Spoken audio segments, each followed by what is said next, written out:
एक लंबे समय पहले रामपुर नामक एक गांव में विश्वनाथ और मुकेश नामक दो आदमी अगल बगल के घरों में रहते थे। विश्वनाथ उनका सरकारी नौकरी छोड़कर घर पे ही रहते थे और मुकेश एक बीमा एजेंट की नौकरी करते थे। मुकेश के नित्या और राजेश नामक दो बच्चे थे। उनको बच्चों से बहुत प्यार होने के कारण वो उनके लिए सब कुछ लाके देता था। मुकेश को पौधों से भी बहुत प्यार था, इसीलिए वो उसके घर के सामने के बागीचे में अलग प्रकार के पौधे उगाता था। विश्वनाथ अकेले रहता था और इसी कारण उसे पता नहीं चलता था कि वो क्या करे और यूं ही दुखी रहता था।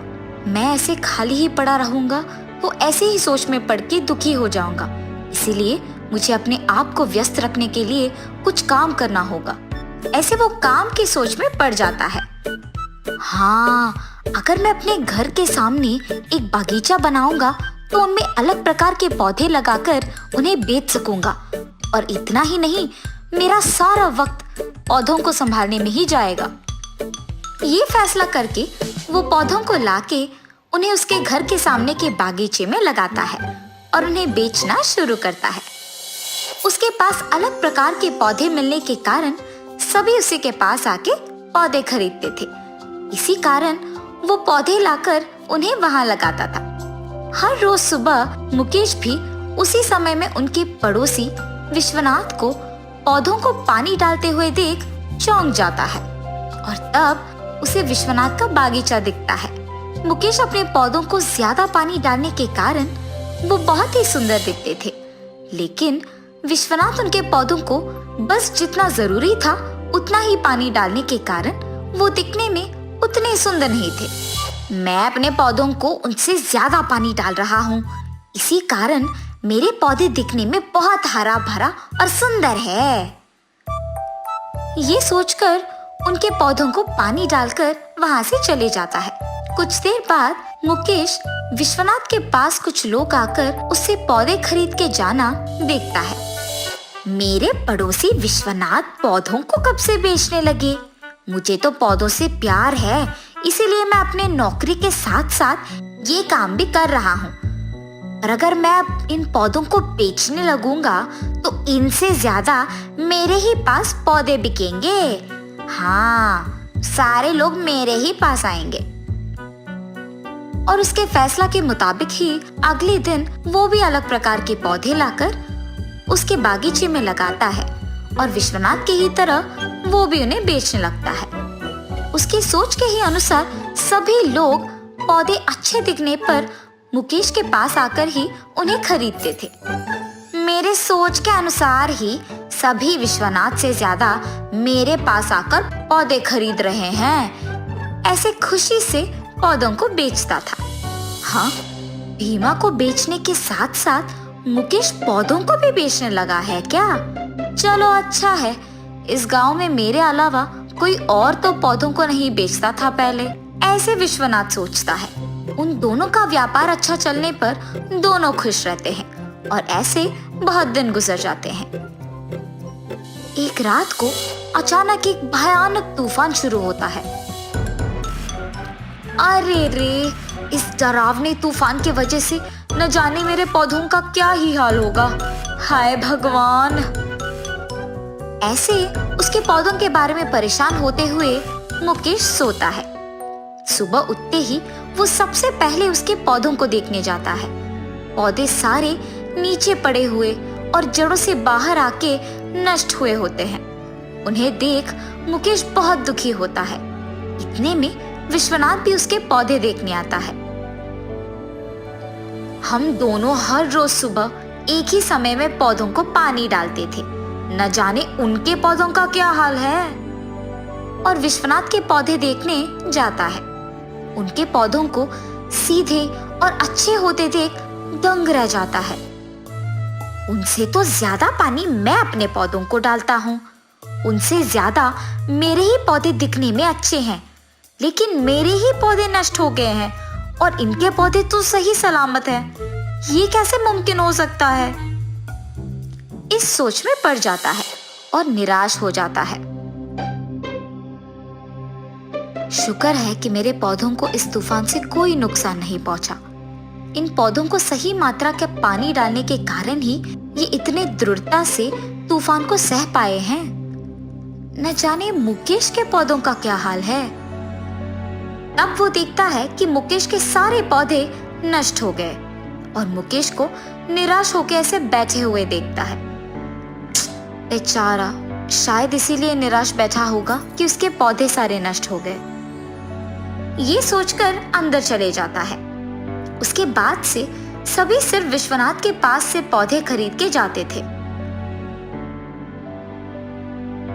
बहुत दिन हो जाने के बाद भी मुकेश न जाने क्यों नए पौधे लाके नहीं बेच रहा।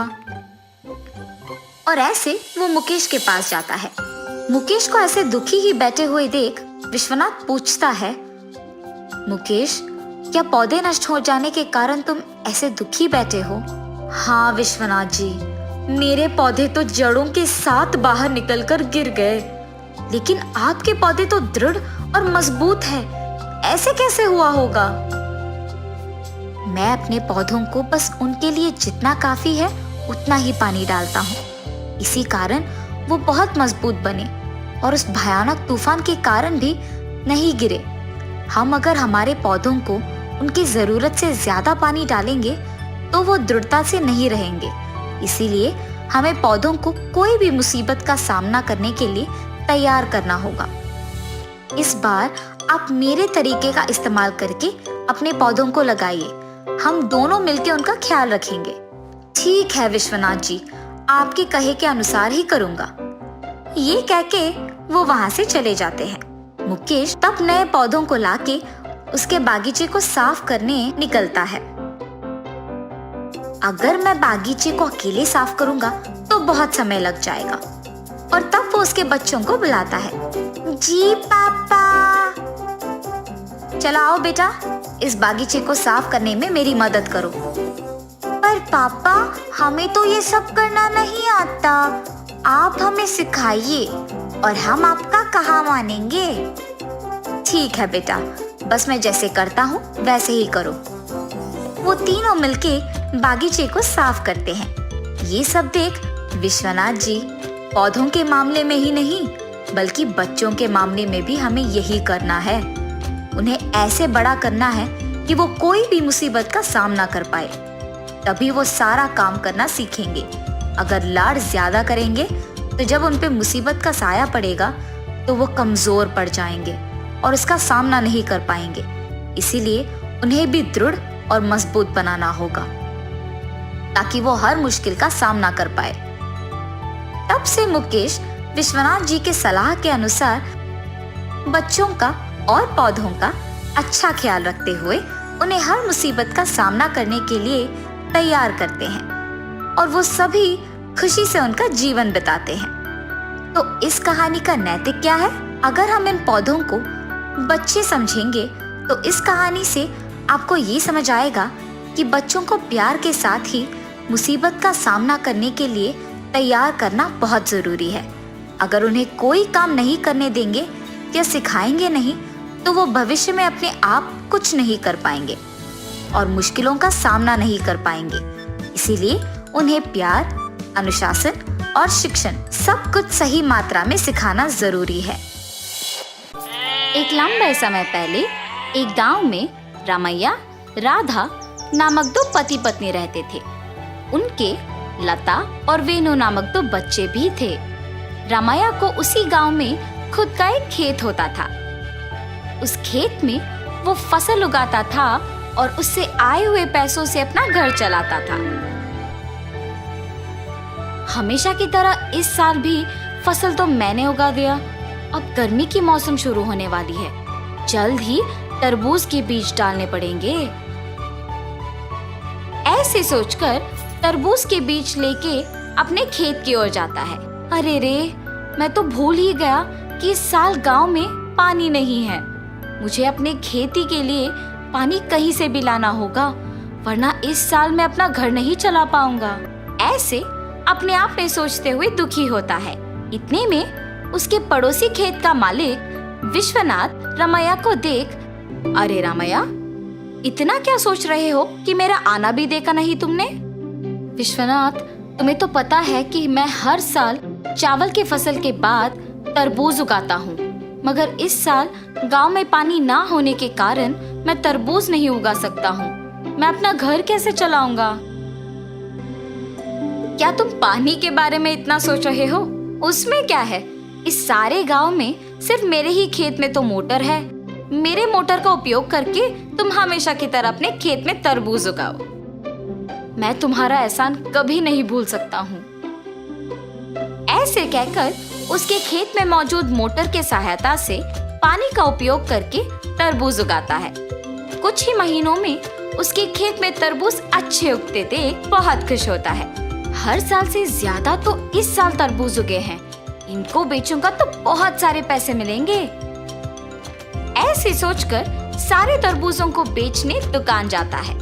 वहाँ दुकानदार तरबूजों को लेके पैसे देता है। ये सब उसी दुकान के पास मौजूद विश्वनाथ देखता है। रमैया को तरबूज की फसल उगा के बहुत सारे पैसे मिले हैं। मेरे पानी देने के वजह से ही ये उसके लिए मुमकिन हुआ है। इसीलिए आए हुए पैसों में आधा हिस्सा मुझे मिलना चाहिए। इसके बारे में मुझे रमैया से पूछना होगा। रमैया, मेरे पानी देने के वजह से ही तो तुम इतने तरबूजों को उगा सके हो। हाँ, आपने सच ही कहा है। उस दिन आपने अगर पानी नहीं दिया होता तो आज मेरे हाथों में पैसे नहीं होते। अगर मैं तुम्हें पानी नहीं देता तो तुम्हारे पास आज पैसे नहीं होते ना। मतलब तुम्हारे हाथ में जो पैसे हैं उसमें आधा हिस्सा मुझे मिलना चाहिए ना। ठीक है जी, आपको सिर्फ इन पैसों में आधा हिस्सा चाहिए ना।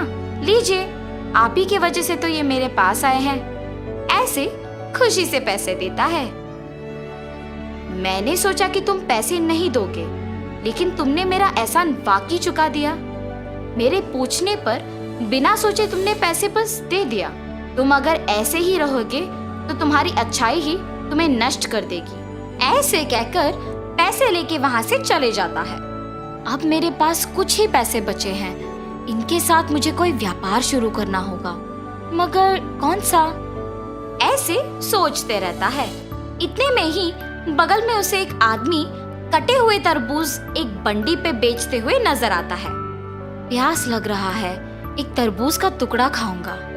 उस तरबूज वाले के पास जाता है और पूछता है, बाबू, एक तरबूज का टुकड़ा मिलेगा? जी हाँ। एक तरबूज का टुकड़ा कितने का है? सिर्फ 5 रुपए है जी। एक तरबूज का टुकड़ा 5 रुपए का है? एक पूरा तरबूज तो बहुत कम पैसों में मिल जाएगा। मैं मेरे पास के सारे पैसों से तरबूज खरीदूंगा और उन्हें ऐसे टुकड़े बना के बेचूंगा। ऐसे मुझे बहुत पैसे मिलेंगे। तुरंत उसको पैसे देके उसके पास के सारे तरबूज लेके जाता है। उन तरबूजों को एक बंडी के ऊपर रख के उन्हें अच्छे टुकड़ों में काट के बेचने लगता है। ऐसे उसका व्यापार बहुत अच्छा चलता है। हर रोज की तरह एक दिन वो जब तरबूज बेच रहा था। आप सबको पता है कि इस गांव में कुछ दिनों से चोरी हो रही है। जो भी इन चोरों को पकड़ के जमींदार जी के हवाले करेगा, उनको जमींदार जी अभिनंदन करके तोहफा देंगे। उस विज्ञापन को रमैया सुनता है। उस दिन दोपहर को 4 आदमी उसके पास आते हैं। बाबू, हमें 4 तरबूज के टुकड़े दो ना। आपको इस गांव में मैं कभी नहीं देखा। गांव में नए आए हो क्या? हाँ जी। किसके घर में रह रहे हो बाबू? पास में जान पहचान के लोग हैं तो उन्हीं के घर में हैं। इतने में रमैया को सुबह का विज्ञापन याद आता है। वो लोग भी हिचकिचाते हुए उसको पैसे देके जल्दबाजी में वहां से निकल जाते हैं। मुझे इन लोगों को देख के लग रहा है कि यही वो चोर हो सकते हैं। इनका पीछा करूंगा तो सच पता चल जाएगा, मेरा शक भी चला जाएगा। ये फैसला करके उनका पीछा करता है। उन लोगों को एक घर में घुसते हुए देखता है। खिड़की में से उन लोगों को देखते रहता है। हम लोगों पे शक आए इससे पहले हमें जमींदार के घर में चोरी करके इस गांव से बाहर निकलना होगा। मेरे सोच के अनुसार ये लोग तो चोर ही निकले हैं। तुरंत मुझे ये जमींदार को बताना होगा। वरना आज जो चोरी होगा उसका कारण तो मैं ही बन जाऊंगा। तुरंत वो वहां से जमींदार के पास जाता है। जमींदार साहब, अरे क्या हुआ रामैया, यहाँ आए हो? इस गांव में हो रही चोरियों के पीछे जो लोग हैं वो मुझे पता है, यही बताने आपके पास आया हूँ मैं। इतना ही नहीं, मैं उन्हें ये कहते हुए सुना कि वो आज आपके घर में चोरी करने वाले हैं, इसीलिए तुरंत आपके पास आया हूँ। क्या तुम्हें पता है कि वो लोग कहाँ हैं? जी साहब, पता है। सेवकों, तुम लोग अब रामैया के साथ जाके उन चोरों को पकड़ के मेरे पास लाओ। जी प्रभु। जमींदार के आज्ञा के अनुसार सेवक उन चोरों के घर जाके उनको पकड़ के जमींदार के पास लेके आते हैं। उन चोरों को पकड़ने के लिए गांव वालों के सामने रामैया का अभिनंदन किया जाता है और जमींदार उनके वचन के अनुसार उनके जायदाद में एक हिस्सा उसको देते हैं। तुम्हारे अच्छाई की वजह से ही तुम उनके जायदाद में एक हिस्सा पाए हो। तब से रामैया उसके परिवार के साथ खुशी से रहता है। तो इस कहानी का नैतिक क्या है? परिस्थिति चाहे जो भी हो, अगर हम अच्छा रहेंगे तो सब अच्छा ही होगा। हमारी अच्छाई ही हमें एक अच्छे स्थान में रखेगी। एक गांव की एक छोटी सी घर में मधुकर नामक एक आदमी रहता था। वो गन्ने की रस बना के बेचता था। मधुकर को बहुत मेहनत करके काम करने की मानसिकता था। एक दिन मधुकर गन्ने की रस बना के बेच रहा था। तब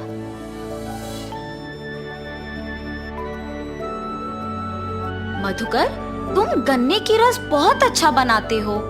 हाँ मधुकर, तुम्हारे हाथों में जादू है। ऐसे गन्ने की रस पीते मधुकर की प्रशंसा करते थे लोग।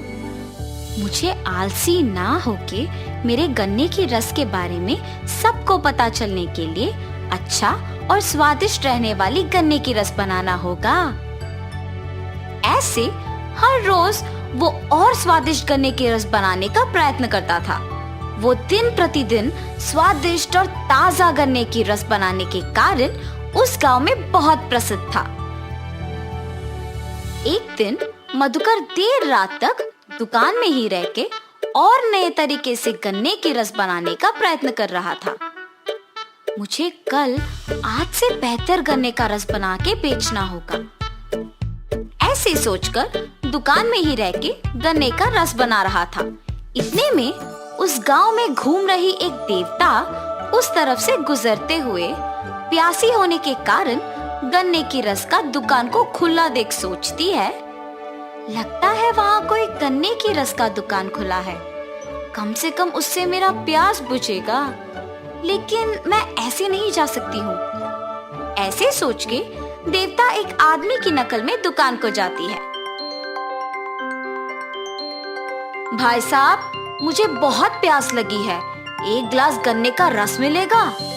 जी भाई साहब, अभी मैं इनको अदरक और नींबू को मिला के बनाए हुए गन्ने की रस देता हूँ।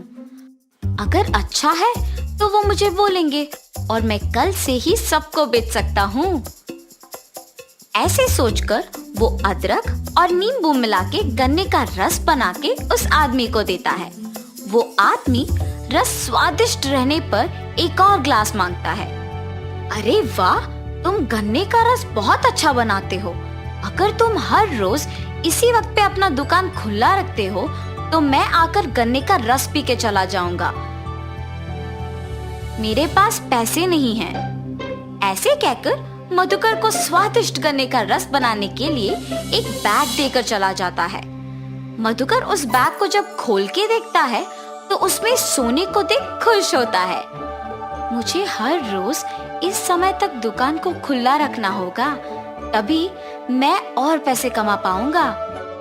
ऐसे हर दिन वो उस आदमी के आके रस पीने तक दुकान खुला रखता था। वो देवता एक आदमी के नकल में हर रोज आके रस पी के उसे एक सोने का बैग देके चली जाती थी।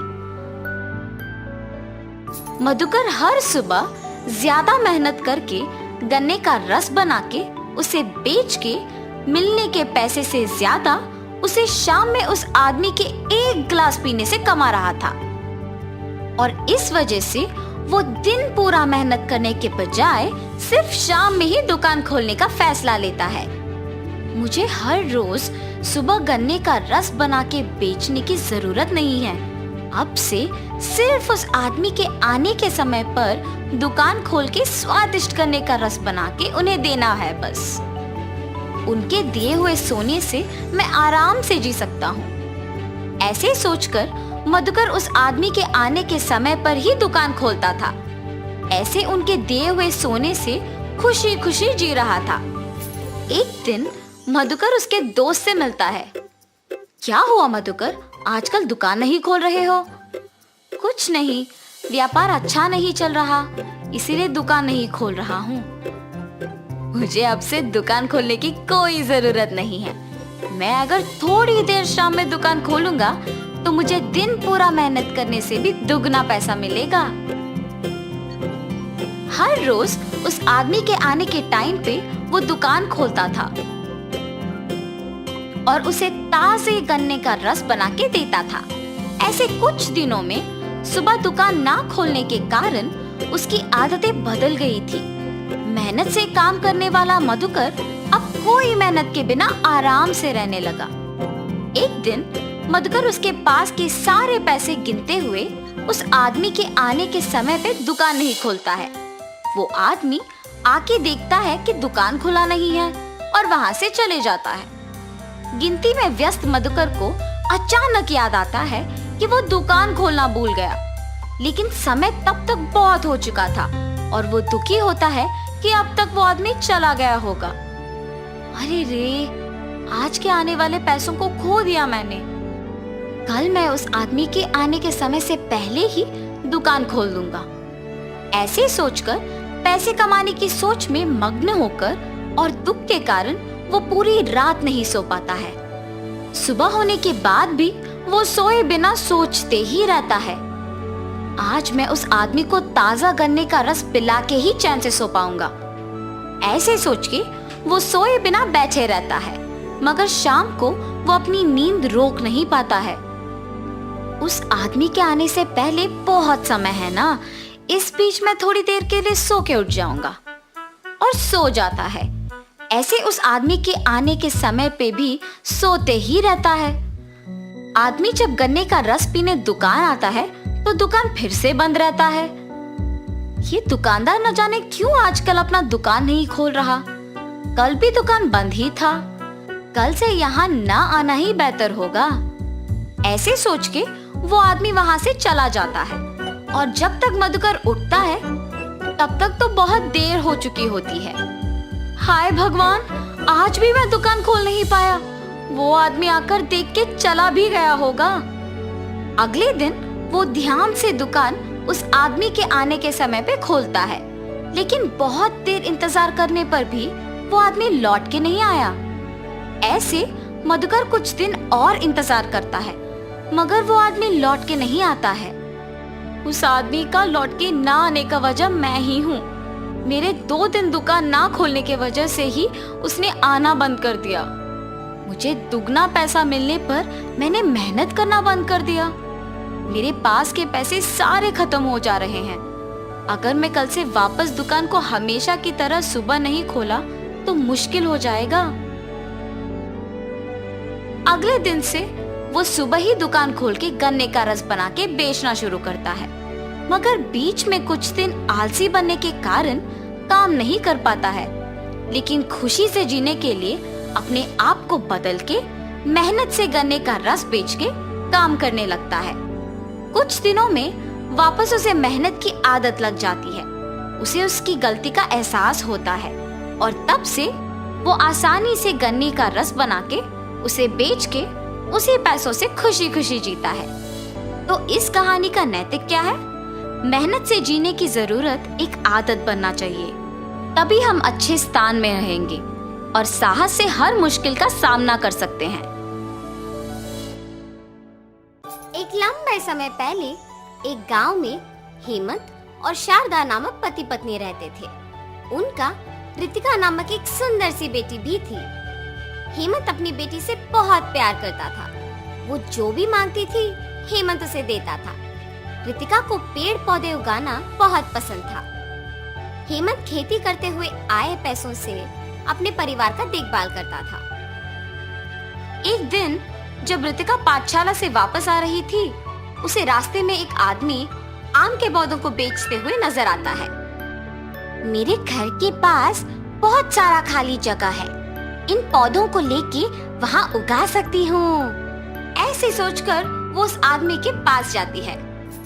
अंकल, आपके पास मौजूद सारे अलग अलग पौधों में से एक एक प्रकार मुझे दे दीजिए ना। इतने प्रकार के आम के पौधों के साथ तुम क्या करोगे बेटी? मेरे घर के पास खाली जगह है, वहाँ इन्हें उगाऊंगी। ठीक है बेटी। ऐसे वो उस आदमी के पास के सारे प्रकार का एक एक पौधा लेके जाती है। रितिका उन पौधों को लेके अपने घर के पास लगाती है। एक दिन हेमंत उस खाली प्रदेश में मौजूद आम के पौधों को देखता है। अरे, इस खाली स्थान में पौधे कहाँ से आए? अगर ये पौधे पेड़ बन गए तो उनके जड़ों के वजह से ये घर बनाना मुश्किल हो जाएगा। कभी ना कभी मुझे इस स्थान में एक घर बनाना ही होगा। ये फैसला करके उन पौधों को निकालने ही जाता है जब उसकी बेटी रितिका वहाँ आके देखती है। पापा, आप उन पौधों को क्या कर रहे हो? इस स्थान में एक बड़ा घर बनाना है ना बेटा। ये पौधे जब पेड़ बन जाएंगे तो उन्हें निकालना मुश्किल हो जाएगा, इसीलिए उन्हें अभी निकाल दे रहा हूँ। पापा, आपको तो पता है ना कि मुझे पौधे उगाना बहुत अच्छा लगता है। मेरी अध्यापक भी कहती है कि पौधे उगाना अच्छी आदत है, और इतना ही नहीं, पौधों से हमें ताजा ऑक्सीजन भी मिलता है। मुझे इस खाली स्थान में पौधों को उगाना है, मेरे लिए इन्हें रहने दीजिए ना। ठीक है बेटा, मैं तुम्हें कैसे ना करूँगा। तुम्हारे लिए इन पौधों को नहीं निकालूंगा, ठीक है? ऐसे कह के वहाँ से चला जाता है। तब से रितिका उन पौधों को ध्यान से पानी डाल के उनका ख्याल रखती है। कुछ सालों बाद वो पौधे बड़े आम के पेड़ बन जाते हैं और बहुत सारे आम देते हैं।